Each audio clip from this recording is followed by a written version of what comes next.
Attendu en favori en Égypte à l'occasion de la défense de son titre en Coupe d'Afrique des moins de 20 ans, le Sénégal aura déçu lors de ses deux premières sorties. Tenu en échec un but partout par une modeste équipe de la République centrafricaine un but partout, les poulains de Serigne Saliou Dia ont ensuite perdu leur second match qui les opposait au Ghana 1-0. Une défaite qui mettait ainsi fin à une série d'invincibilité de 12 matchs consécutifs sans défaite en Coupe d'Afrique junior. D'ailleurs, avant cette défaite face au Ghana, les Lionceaux n'avaient plus perdu en phase de poule d'une CAN junior depuis maintenant 10 ans. Leur dernier revers en match de groupe dans la compétition remonte au 8 mars 2015 à Dakar face au Nigeria à l'occasion de l'édition 2015. Dans l'autre match du groupe, la RD Congo avait disposé de la République centrafricaine 3-1. Un succès qui propulse les Léopardos à la première place du groupe grâce notamment à un meilleur goal average que le Ghana. Avec un seul point pris sur 6 possibles, c'est un Sénégal KO debout et au bord de l'élimination qui va affronter la République démocratique du Congo dans le cadre de l'ultime journée des phases de poule. Ce sera ce jeudi 8 mai 2025 à 15 h au stade de Suez.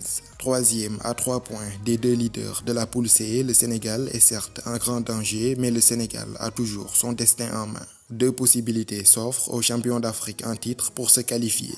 Soit finir parmi les deux premiers du groupe, le schéma classique, soit se qualifier en tant que meilleur troisième. En effet, les deux meilleurs troisièmes sont repêchés pour compléter le tableau des quarts de finale.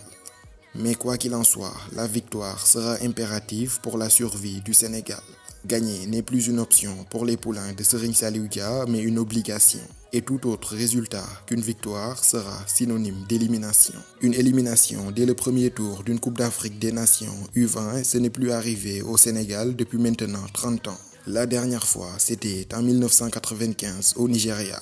Une potentielle élimination du Sénégal aura également une double conséquence. Les Lionceaux perdront non seulement leur titre de champion d'Afrique et en plus ils vont rater la Coupe du Monde de la catégorie, puisque seuls les demi-finalistes de la CAN U20 participeront au Mondial Junior. Le Sénégal reste sur 4 participations consécutives depuis 2015. Mais la bonne nouvelle est que la Tunisie, potentiel concurrent pour une place de meilleur troisième, ne comptabilise que 3 points à l'issue de ces 3 matchs. Ainsi, avec une victoire, le Sénégal comptabilisera 4 points et se qualifiera directement pour les quarts de finale de la CAN U20 édition 2025.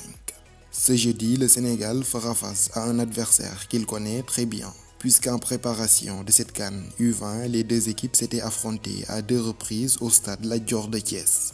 Le Sénégal remporta le premier match 2-0 et concédera le nul lors du second.